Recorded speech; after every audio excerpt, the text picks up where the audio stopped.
Kakailian viral iti social media. Ti maatap apanang dangdangran ti sigud a kapitan iti maysa a lalaki ijay Lawag City, Ilocos Norte.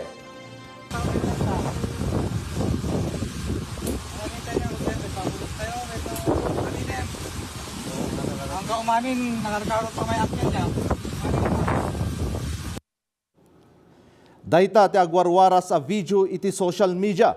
Dagiti biktima, maatap asigod nga empleyado ti suspect. Nang rugiti video iti pannakisarsarita ti kapitan ken dagiti kakadwana kadagiti biktima. Aging ga pinangor, kinugtaran, dinanog ken pinagsasawanda dagitoy iti agkakadakes. Gapu iti maatap a panagtakaw da iti sanikwa ti suspect. Kalpasan ti insidente pinanawan ti suspect ken dagiti kakadwana dagiti biktima.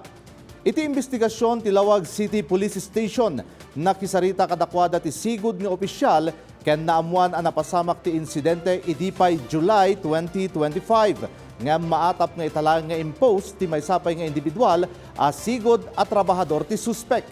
Manarimaan ti panangkalap ti pulisya iti kanayunan a detalye ken ebidensya para iti posible apan nakaipila ti reklamo kontra kadagiti suspect no kayat pay dagiti biktima ti agreklamo. Impot tengmet ni Lawag City Mayor James Brian Alcid anas ken tinaon uneg a panagsukimat dagiti pulis iti insidente tapno maamuan ti umno a rason ken kasasaad dagiti biktima iti agdama.